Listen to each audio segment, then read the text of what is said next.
Improve it, peeps. Today's episode is going to blow your mind. Truly, I just met, I say this about a lot of guests, but truly Tania and I could have talked for probably 7-8 hours. I just absolutely adore her. I adore the work that she is putting out into the world, and I know you are going to do the same. So let me tell you how Tania DeSa is improving it as a diverse professional in the corporate world. She was often the only woman, youngest, only minority professional on many teams. So she is passionate about empowering others to create voice and visibility for themselves.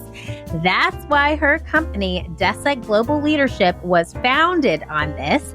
It's not just a company, it's a global mission.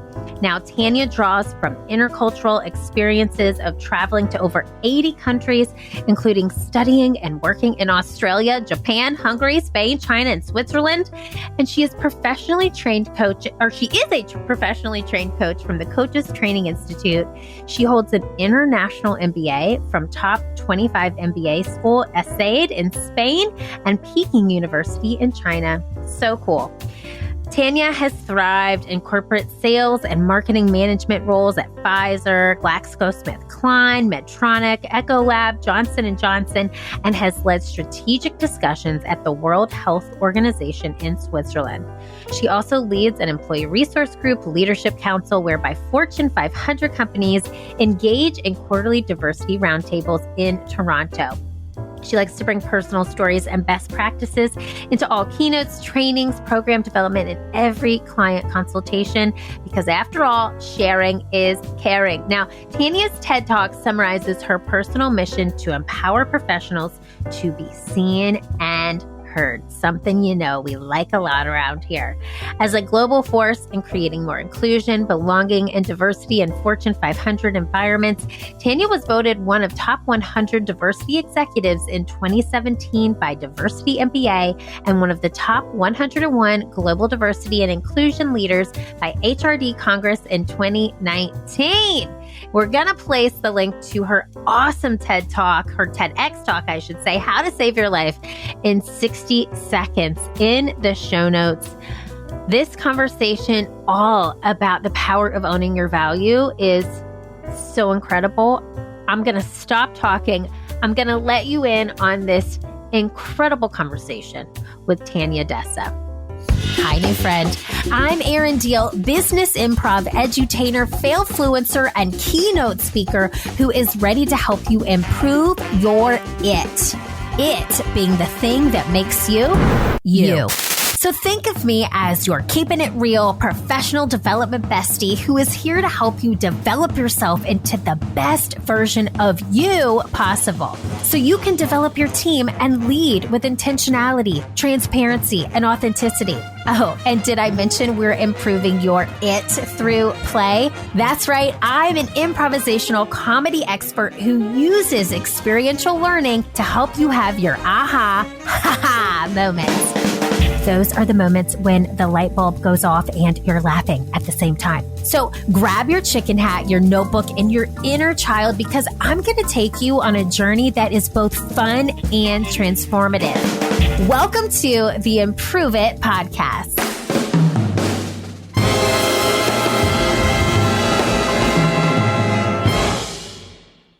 Okay, Tania, welcome to the Improve It podcast. I'm giddy. I'm like a kid in a candy shop. I'm like, give me this goodness. I need the sweet. I need the goods today from you. And we've just been chatting pre-show. And I'm already so thrilled for what you're going to bring to our audience. So welcome. Thank you so much, Erin. I am pumped to be here with you. Love your show. Love the energy. And can't wait for us to dive in. Me too. Okay. So I like to set an intention on the upfront, just one word that you want to receive or give today during our time together. Intention. I want to set up the intention of freedom. Freedom. Oh. Freedom to be myself. Freedom for everyone to be themselves a little bit more every single day. That I feel, and I'm ready for that. And I feel like The work that you do is so transformative. Your company, Desa Global Leadership, it inspires women and other underrepresented minorities to find their voice and visibility in the corporate world. We have so many corporate leaders who listen to this show, and you do that so they're more engaged and they get promoted. So, okay, if you could give us the log line, you know how a movie has a log line and it's like, this is the highlight of this movie. Can you give us the log line of how you created Desa with this fantastic mission and purpose? How did this come to be? Oh, the log line. Okay. Well, it came from my own personal journey, to be very honest, right? It came from struggling and covering in the corporate environment, feeling like I needed to be someone else or be who people, I think, expected me to be.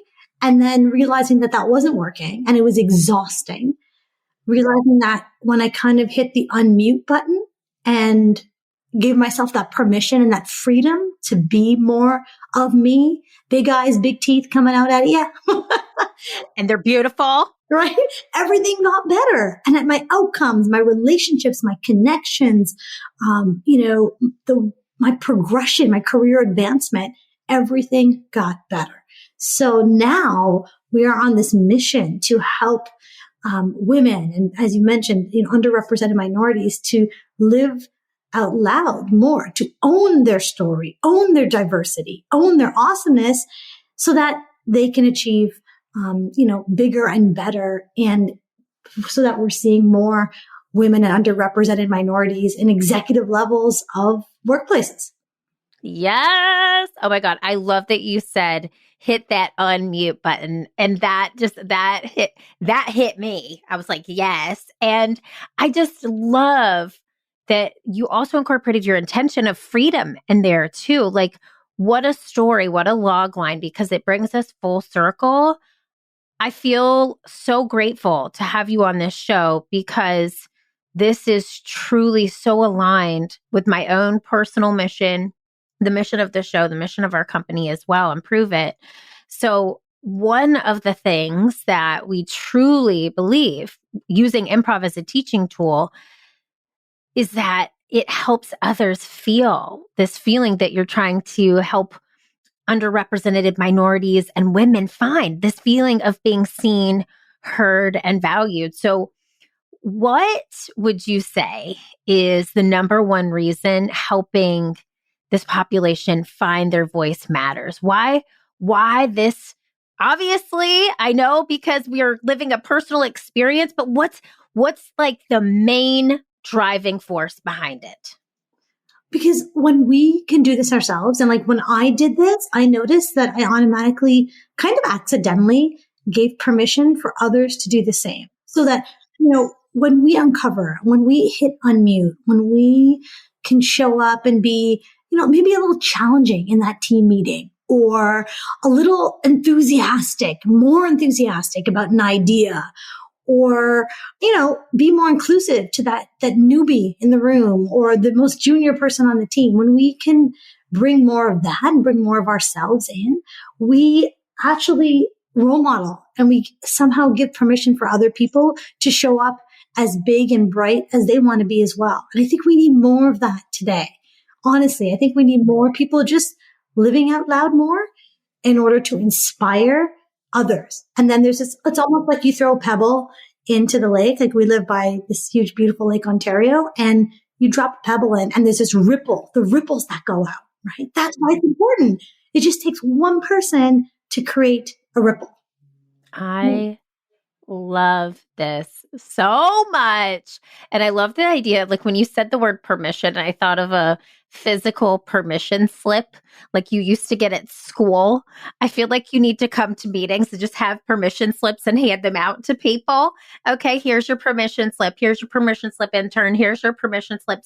Speak up, which I think is so important to this audience and this podcast specifically this month. So the show is coming out in February. our theme, our intention for this month is all about self-love, and you help people find their truest, most authentic selves. So if someone was to ask you today, what would be the first thing they could do to start their self-love journey? What would that one thing be? Discover your secret sauce, your strength, right? We all have something that makes us truly unique. It could be your quant skills. It could be the fact that you listen, you're an introvert and you have this incredible ability to listen and see what's not being said, right? It could be the passion and enthusiasm, whatever it is. Discover that unique secret sauce that makes you different from the colleague sitting beside you. Because when you can discover it, then you can own it, and then it's about showcasing it. But I think so many people wonder, how do I do that? I have some ideas too on how they can. Oh, yeah, I want those. Tell me that. Yeah. Tell me that. How do I find the secret sauce? Because I want to pour it on everything. Okay, how do we do that? Let's pour it on everything. Everything.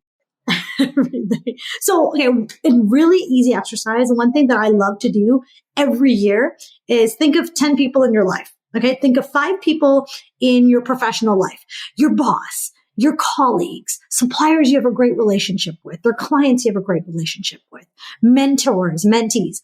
Think of 5 people who know you well. And then think of 5 people in your personal life. Your partner, your kids, if you're courageous enough, your best friends, your siblings, your parents, the people you go to Zumba class with, or play hockey with, or people who are in wine club with you, right? People who know and love you. Yes, except the hockey, all things I love. Yes, wine club is a yes. I need to get that in my life. Okay, keep going. Hockey, my Canadian is showing. I love it. So you got 10 people now. Send them a text. Send them an email and ask them one question. What 3 words describe me best? And I guarantee you, they will all respond, first of all, and they will do it quicker than you could even imagine. But the words, the stories, the examples that they give you, they're going to light you up, and they'll be giving you your strengths. They'll be articulating your strengths back to you. So this is the unique value that you bring to their lives. And you're going to want to keep this list. You're just going to want to keep it on a Post-it, put it as the wallpaper on your iPhone. Yes. Because this is just a reminder of the awesomeness that you bring to the world and the people around you. Oh my God. It's your recipe for your secret sauce. It is. And you'll be noticing trends too, right? Like these words will come up again and again. And then you see it, you hear it from the people who know you well. And then you believe it a little bit more. And then that is what you bring into work every day. That's what you kind of turn up the volume on. You bring more of it, and you'll start to see amazing things happen in your career and to the people around you. I love that so much, Tania. Like it's kind of fun. One of those exercises. I'm a lifelong learner, like super personal, professional development nerd out. And I'm like, this is one of those things I want to do immediately, just for also like a day when you feel like you need to pump yourself up. You can go back and look at your recipe. So we're doing this. Improve it, peeps. We're doing this. Okay. So this recipe now, we have this secret sauce. We know our secret sauce, and it starts to help us understand ourselves more. It helps us show up more. So why is self-love so important when it comes to how we show up at work? Being your own advocate, championing yourself, sharing your strengths, these talents, the secret sauce with others is a form of self-love. I think so often there's this myth that I think is infecting workplaces all over the world, right? It's any country you live in, any company you work for. I feel like there's this myth that, so many of us believe that my work will speak for itself, that my boss knows all the amazing projects that I'm completing on time and on budget. I'm doing all this great work. Obviously, people know what I'm doing. And that is a myth that I just want to blow out of the water, because it's not true, right? We are all so busy with our own stuff that sometimes our managers, our leaders, they don't have the full range and understanding of everything we're doing. So it's up to us to showcase ourselves, to articulate all the amazing things that we're doing, the projects, the people we're developing, the clients we've just landed. It's up to us to articulate that. And being a little bit bolder, feeling that freedom to showcase yourself, to sell yourself. And I use my air quotes here, but I really want people and myself, it's been a journey of owning this, of being more comfortable with selling ourselves. That is a form of self-love. It really is, because you're owning your worth. You're owning your value every day at work. And that matters. I love what you just said. And I always keep it real with our Improve It peeps. We had a technical difficulty, but we are back. And so we are talking about why self-love is so important when it comes to the way we show up for work. So I love these answers because it really does define our own sort of branding. And I will tell you, I've been on my own personal self-love discovery. It took me a very long time, AKA 39 years to get here, but I am here. And for me, it's really about standing in that power and know that I know who I am and communicating that outwardly. And some people might call this personal branding, right? So what would you say? So, because there's this whole buzzword of personal branding all over LinkedIn and the interwebs. What are some of the common misconceptions that you might hear about personal branding? Oh, that is arrogant. That how dare you think you can, personal branding is very conceited. It's arrogant. It's showy. It's salesy, right? Oh, it's only for the salespeople. They have to sell themselves in front of the clients. I think that's a huge myth. The truth is we all need to sell ourselves. And if we remember, go back to the reason. Here's something. Go back to the reason of why we're doing this, right? From self-love, why it's important for us to own our value, our worth, our talents. It's actually less about us and more about the people we can serve. So if you think about it this way, this is one way I feel we can take personal branding and maybe turn it on its head, is it's coming from a place of we instead of an I. So if you have a strength or talent that can positively impact the people around you and you're not speaking it, you're keeping it on mute, you're stealing value from people who need it. Oh, yeah. It's about when people know the value that you bring, then they know how to tap into you, when to come to you for help, right? When to lean on you. And that's key. So I think the more that we can own it and the more that we can sell it, yeah, the more people we can help. So come from the place of we. I needed to hear that today. Truly. That I hope serves so many people. So it's we, not me. I love that. And I love this concept of service, right? And so this kind of goes hand in hand. So you and I both are entrepreneurs, business owners, all the things speakers.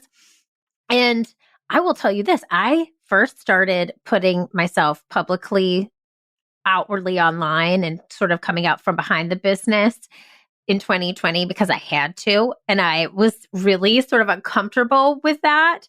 And that's why I deemed myself a fail-fluencer, because I had no idea what I was doing. And it was just fail after, I was like, what am I doing? I don't know. And I will tell you that a friend of mine and a colleague in our space, I said, this just feels so unnatural. It feels not like a thing that I'm used to. It feels uncomfortable. And she said, if you don't sell yourself, no one else will. So true. And that stuck with me. And I was like, you know what? You are right. And then I had to go through a period of ego to flip to authentic self and figure out how that, this wasn't, I'm not trying to get 1 million followers. I'm really just trying, if I can serve one person, to serve that one person, right? And so anyone listening today, if this self-branding and self-love sounds selfish. It's actually the opposite. You are actually, by loving yourself more, giving to everyone in your orbit. And that's my next question, which I might have answered, but I would love your take on it.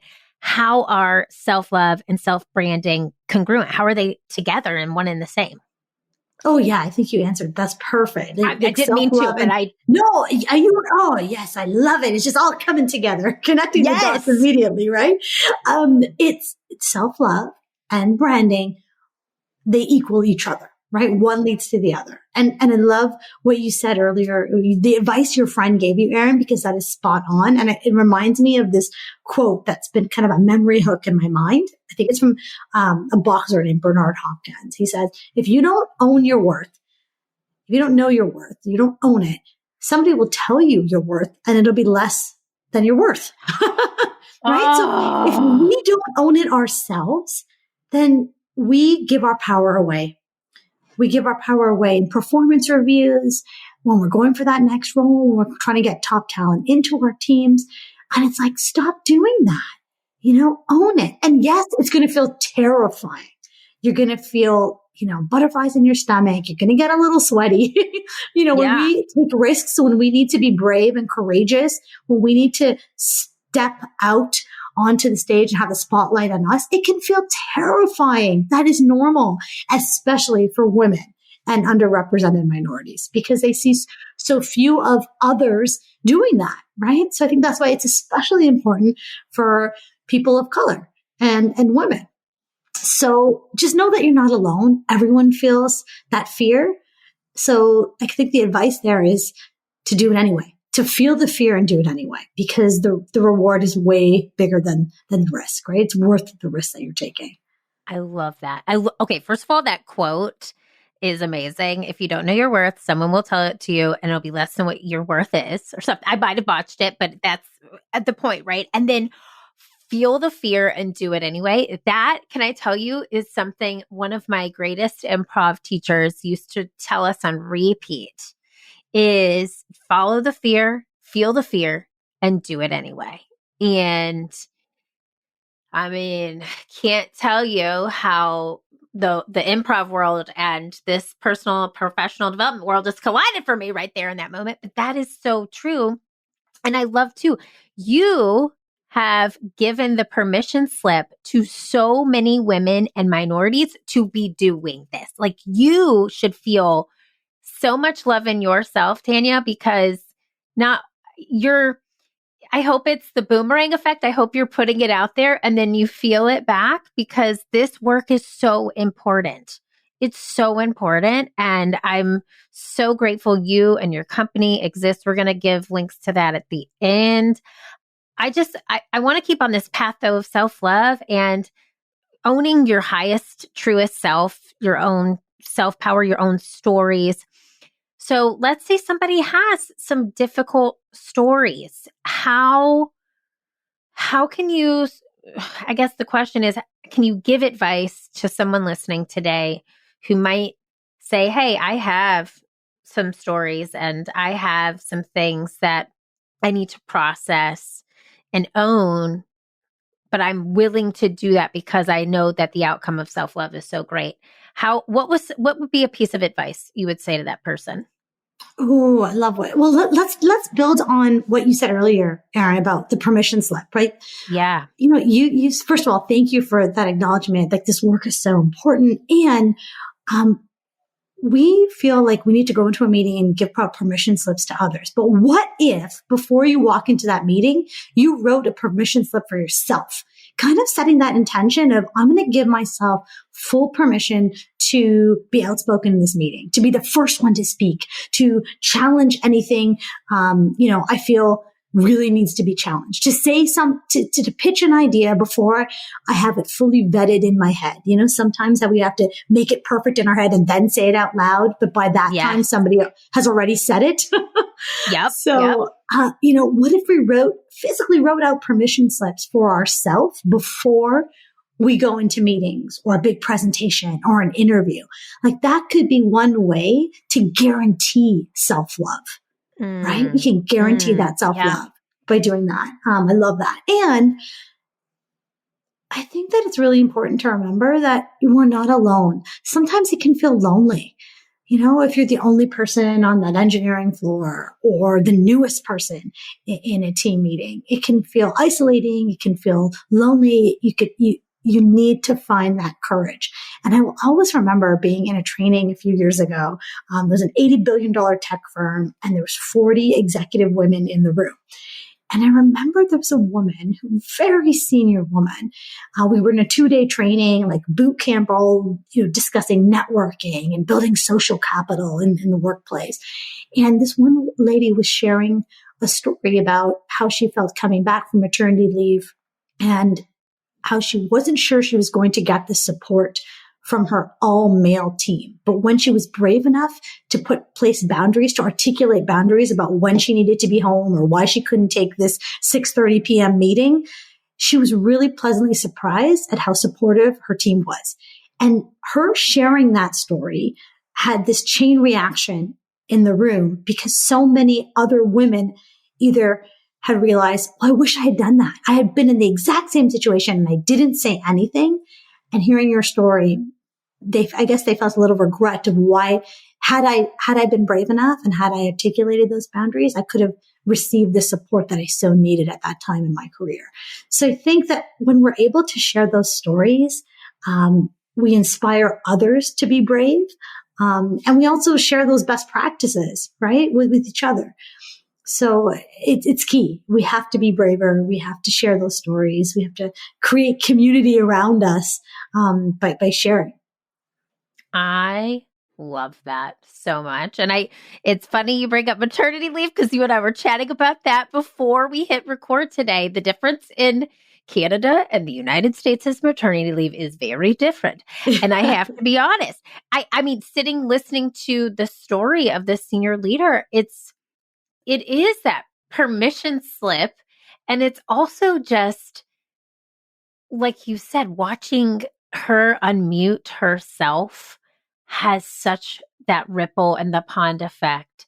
And even though that story was probably really vulnerable and difficult for her to tell to a group of mostly men, she was able to lighten her load because of it. And sometimes just sharing those stories lightens the load for you just a little bit. And if you can lighten that load and see how good that feels and be a megaphone for other women and minorities to do the same, it's a triple yeses. It's yes all the way around. Everyone wins. So yes, I love this so much. And you brought this up when we were conversing about you coming on the show about International Women's Day, which is coming up on March 8th, and showcasing ourselves more and really allowing and giving ourselves permission and freedom to do that. So what is one way that you can give our audience today to showcase ourselves more as we go into March 8th, but also all year? Oh, I love this. Yes. Okay. So the theme for International Women's Day this year is embrace equity. So let's embrace our stories. Let's embrace our own career path. Let's embrace our aspirations and share them. So I kind of want to put a challenge out to everyone listening. And as we roll up and prepare for International Women's Day, think of one game-changing decision in your life, either in your career and life, and be vulnerable and courageous enough to share that with someone who you think needs to hear it. That could be your all-male team. That could be your children around the dinner table. That could be your best friend who's struggling right now at work or in life. Think of someone who really needs to hear it and share it, because then we can create this ripple effect of people recognizing that they're not alone and that they have this incredible village of best practices and wisdom to tap into. And I think when we can do that, that can be a really powerful thing around the globe. Amen. Here's a choir. Amen. Amen. Yes. I'm like, we're going to stay tuned for the end for your tangible homework. Improve it, peeps, but could not have imagined a better assignment. So love that so much. Challenge accepted, everyone. We're doing it. Okay. So I want to ask you this question, and this is sort of new for me. So I am putting something into the world. It's creative. I'm not sharing what it is yet, but the name of it is I See You. Okay. What do you think of? Because I feel like we have so many synergies and similarities, and core values are similar. What do you think of when you hear the words, I see you? I see you. I feel intimacy. Yeah. Yeah, right? I see you. It's empathy, understanding, connection. Yeah. Yeah. Okay. That hits for me. And I truly feel like the work that you do helps others see and connect to themselves and to their teams and their communities and the organization. So you embody that phrase for me. I really wanted to hear your answer to that. So they gave me a little bit of a chill bump. So thank you. And let me ask you this. How does owning your own value and truly loving yourself lead to more authentic leadership and connection between leaders and their teams? Oh, well, first of all, I feel like it is my life purpose. It's the reason I'm here, right? Is to help others be seen, be heard, much like you, to own their value and to love the journey. Yeah. Right? Yeah. Oh, I love it. So it's a bit of that living by example. I want to be somebody who's known for doing what she said she's going to do, drinking the Kool-Aid herself, and to demonstrate that I want to own my worth in every way, shape, or form. And that means being risky in business, Yes. going for it, right? Like flying across the world, doing a TEDx talk, Yes. speaking on stages with Maria Shriver and Ashley Judd and Jane Fonda, and really taking big risks, because I want to own my worth. I want to do what I say I'm going to do, and show that if I can do it, anyone else can do it too. So that's huge. And I think it's so important for women and underrepresented minorities just to own their story, whatever that is. Just know that there is room for it, and that it serves no one to be sitting around a dinner table, across from anyone else in a team meeting, virtually or live, and to be on mute. It serves no one to keep your brilliance bottled inside of you. I love that so much. Yes. Yes. I need you. And I watched your TED Talk. You are so fantastic. We're going to put the link to that in the show notes. So you have done so many incredible things. You are really owning that. You own yourself. You own who you are. You showcase it with the world. You're off mute, which I love. And I know you have your hand in many different things. Okay. There's lots of pots cooking, and you're a new mom to a beautiful 5-month-old girl, and you have a lot of things going on. What are some of the ways that you show yourself self-love in the form of self-care? Are there things that you do? Yeah, I love Zumba. Like for me, dancing helps me get back into my body, gets me really present, and it is pure joy and bliss. So it's blasting some music. I've got a great YouTube playlist. It is busting it out, in my basement, dancing hard. Whenever I do get the moment, I will go dancing out with my sisters or with some girlfriends, and just, pure joy. I feel like I'm coming to Canada. We're friends. We're basically like best friends now. Let's go. Let's go. Dance party. Yes. Yes. Okay. What else? Is there more? Oh, okay. So I do have, from Christmas, I have this box of Ferrero Rochers in my office, and I'm not going to lie. Anytime it's the small pleasures, I will go and enjoy a little Ferrero Rocher and a chocolate. And I'd say right now, for self-love, one of my favorite things right now, because also where I'm in my life journey, is seeing my little 5-month-old baby Isabella smile. Like oh my gosh, lights me up. I found her tickle spots, and the giggle from this baby is just, melts me. So that It is just, you, right? oh, it just gets me. Gets me. Oh, It's pure I love love that. and joy. And I'm very grateful. I'm very grateful during the pandemic, be working from home to be able to go upstairs and get, those infusions of bliss Oh from my God, her. there is nothing better. And truly, I feel like in those months, right? You're like, I'm giving so much. I'm giving, just give me a Yeah. smile. Please give me a smile. And then you get it and you're like, oh, thank Worth God. it. And it's so good. Exactly. Worth it.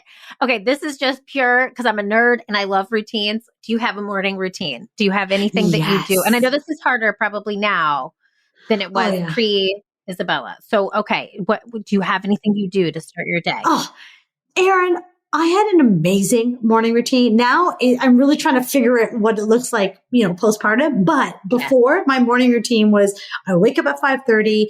And there's three components. I really am. One of my mentors, Robin Sharma, talked a lot about three components. So the first one was exercise. Did about 15 minutes of exercise. Oh, sorry. First, drink a glass of water. Like wake up all your organs. Let's hydrate. Then 15 minutes, some exercise. Then learning and growth. So for me, I really like meditation. Got a nice YouTube playlist of meditation, or EFT, like tapping, do some affirmations, and then a little bit of learning. So I will read a book, or listen to an audiobook or a podcast. So those three components of moving your body, fueling your spirit, and then kind of growing yourself. And it was true to my values. And I gotta say, as an entrepreneur, you have freedom and flexibility of your schedule. And that morning routine got me jumping out of bed. It took a while to learn to get up at 5:30 a.m. But Yep. But I felt so energized, and it really helped boost the energy and the motivation and that kind of gumption in the morning. So it was solid. And I will get back to that. I will get back to it. You will. I love that so much. And I know we need to talk about, I feel like we could do a whole other episode of like how you get yourself up at 5:30, because I'm trying to do that. And it is I'm 6:15. That's like the earliest for me. I'm like, okay, but I'm trying. So I love that and you will incorporate it. You're going to find that way. It's a habit. It's something you're going to bring back into your life. Last question. And you might have heard this because you've listened to the show, but I always ask guests, we always say that improve it is that thing. And you might have even mentioned this, but I just want to solidify it. The it is the thing that you are brought here on this earth to do. What is Tania's it? It's that freedom and that permission to be yourself, to own your awesomeness. I love that. And full circle moment too. Full circle. Yeah. Let's take it. Own Yes. it. Own it. Your awesomeness. Own your story. Own what you're here to do. Yeah. I think when we live that, we help others find their way and live that too. That's it. That is it. Okay. So tell our audience if they want to learn more about you, if they want to learn more about your amazing company, all of the things. We'll drop links in the show notes, but tell us where we can find you. Awesome. Well, please feel free to connect with me on LinkedIn, Tania DeSa. Check out our website, desagloballeadership.com. We've got some videos and resources, books and everything that we recommend over there. You can follow us on Twitter, Facebook, Instagram at Desa Global Leadership. But yeah, please reach out to me on LinkedIn. I'm on there all the time, and I would love to connect, to spark conversations and to hear what how you're owning it. Yes. Okay. We're going to drop all of that in the show. And I have to tell you, Tania, this conversation, I could have had it for 2 hours, and I'm sure everyone listening could continue to listen because it's so great. You have given us so much. You've taken this time, you've poured wisdom into us. And I know you've done that so that we can now take that and pour that energy, that self-love into our teams and to others. So I see you, Tania. We see you, Tania. Keep going. And thank you so much for being here today. Oh, thank you so much, Erin. This was amazing. And if I can, as we end, I'd like to give you 3 words. You know that exercise that earlier? Can I offer you the 3 words? Okay. Playful. Number 1, you are this amazing, playful energy. Pure joy. Like your facial expressions, your tone of voice, everything, pure joy.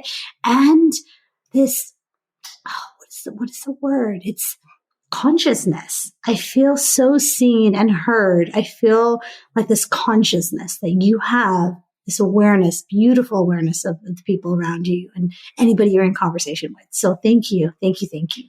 Oh my gosh. Well, all of my fake eyelashes are falling off my face because I am crying. So thank you so much. And that means the world to me. And can I give you 3 words? Are you Absolutely. ready? Can we Yeah, do I'm ready. this? Let's do this. Okay.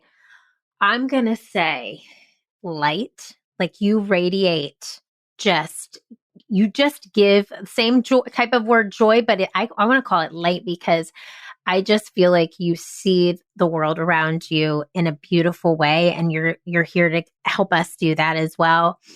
I'm going to also say, the word, I don't want to use the same word that keeps coming up, but it's almost like permission. And through that, I saw like this like mouth, like megaphone, like you give us permission to speak out into the world. And you really do embody that. Like your message is you. So it's so true to who you are.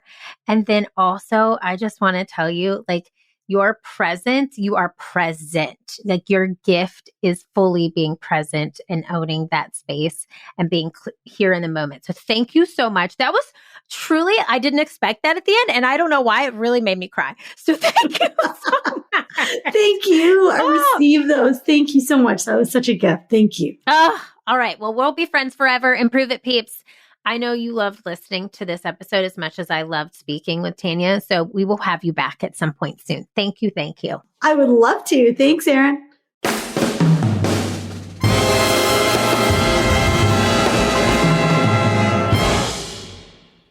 Improve it, peeps.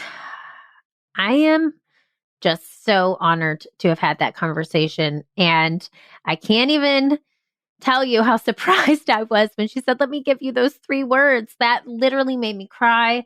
And I want to encourage you to ask the people in your life the 3 words that they would use to describe you, and then throw a curveball at them. Give them the 3 words that you would use to describe them. I just really loved receiving that, and I loved giving her the 3 words as well. So we talked so much in this episode about hitting that unmute button, giving permission to yourself so that you can give the permission slip to others, and really discovering what your secret sauce is. I loved the challenge that Tania gave us to share a vulnerable story in your life, because you never know who might need to hear it. So that's your homework for today. Figure out a very vulnerable story that you know has the power to connect, inspire, and transform someone else's life. And share it, whether it's in a team meeting, whether it's at a dinner, whether it's at a roundtable discussion in a conference room. Our stories matter. And when you own your value, you have the ability to change the world. Improve it, peeps. This one is for the books. I am just floored, motivated, inspired, and just hope you are as well. Remember to keep failing, keep improving, because this world needs that very special it that only you can bring. I will see you here next week. Bye. Hey friend, did you enjoy today's show? If so, head on over to iTunes to rate and subscribe so you never miss an episode. Now, did I mention that when you leave a 5-star review of the Improve It podcast, an actual team of humans does a happy dance? That's right. So leave a review for us on iTunes, screenshot it, and send me an email at info@learntoimproveit.com. I'll send you a personalized video back as a thank you. Thanks so much for listening. Improve it, peeps. I'll see you next Wednesday.